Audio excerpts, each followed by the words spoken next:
If one person could make a difference, what would you suggest that they would do? That's a very tough question. You have to become a part of the community.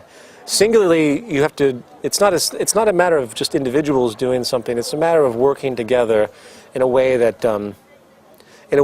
begins to affect the environment that they're in. Like sharing the fruit. Sure, that's a great idea. I think simply everyone has different thresholds of what they're capable of doing as far as time. I've been fortunate to have enough time to come and do these things. Other people have 9-to-5s every day and they can't do stuff like that. So what they would do, I recommend, is educate in whatever way you possibly can and simultaneously begin to reject the value system of the current establishment and eventually reject the system in any way you can. So for example, in the Zeitgeist Addendum, I say, don't support the dominant energy structures.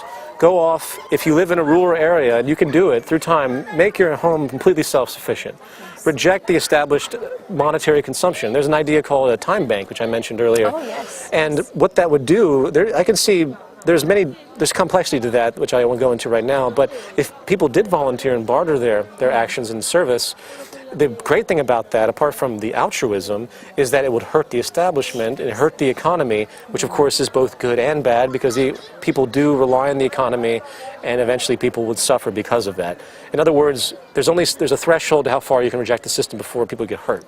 And that's an unfortunate reality. So it's just one of those things that... it's bridging the gap, isn't it? Yes, I'm not an avocation of some kind of monstrous breakdown and anarchy and all this suffering, even though, unfortunately, to a certain degree, that's what brings a lot of social change historically. Yes. I think that if enough people are willing to learn and educate and understand and then put pressure, I use the word pressure, on the social environment and show the power that they have, acts of social rejection against the establishment, that would be a great way to move forward. So, because someone did ask you the question, didn't they?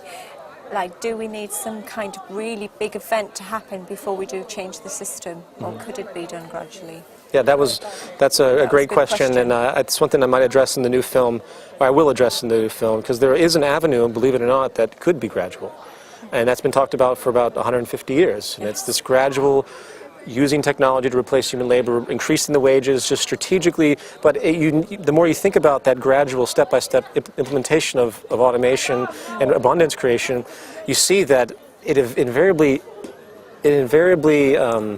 goes against the grain of those that are running the show because of the profit structure, because you're invariably eliminating their elitism slowly.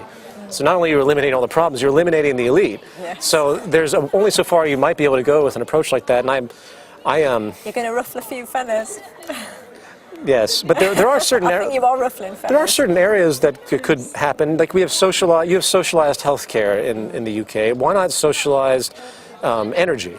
Why not set up an automation system, get rid of all the energy companies, and set up an automation system that can produce an abundance of energy for everyone, and no one ever has to pay for it? That would be an altruistic step. I think that would be wonderful. I wouldn't be opposed to that. It would, of course, be in the monetary system to a certain degree, but this is why, and you say that though, but unfortunately people then say, wait a minute, that's communism or that's state-owned and that's inherently negative because they've been brainwashed in this idea. And there is a problem with those notions. But I think it will come to a point, Peter, because bills are going up all the time and people just can't keep up.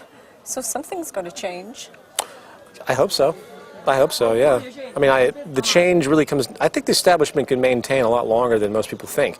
It has done so for quite a while. This revolution should have occurred after the Great Depression. The Great Depression didn't have the advancement of technology, but it had the foresight of the advancement of technology.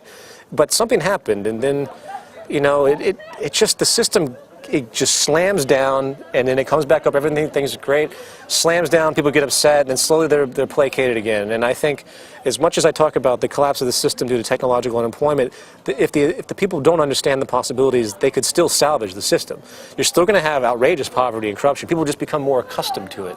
They'll begin to think that there's too many people on the planet. They'll say, ooh, poverty is just the way it is. Said quite a few times. Yeah, that's a scapegoat for people. Very scary. Yeah, that's an utter scapegoat. Because people that say that, they've never done any analysis. They don't, and the politicians that put that forward, it's an utter scapegoat. It's nonsensical, and it certainly makes no sense.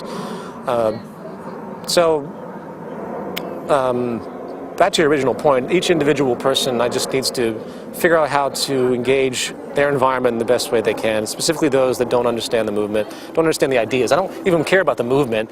It's just present the ideas and get people to want to understand and relay that train of thought to others, and hopefully a new value system will emerge where people will look at the world from the standpoint of the possibilities and get out of all of the classist and even racist and only just these annoying things that keep being perpetuated, and the dualities and the good and evil and all of these things. So something can happen with the value system, very profound, even without the implementation. It can only go so far because of the reinforcement of the system, but we'll see. Well, I certainly think you've planted the seed. Well, thank you. Seeds now, so have a wonderful time making this work. Oh, we'll see what happens. I wish you all the best. Oh, thank you.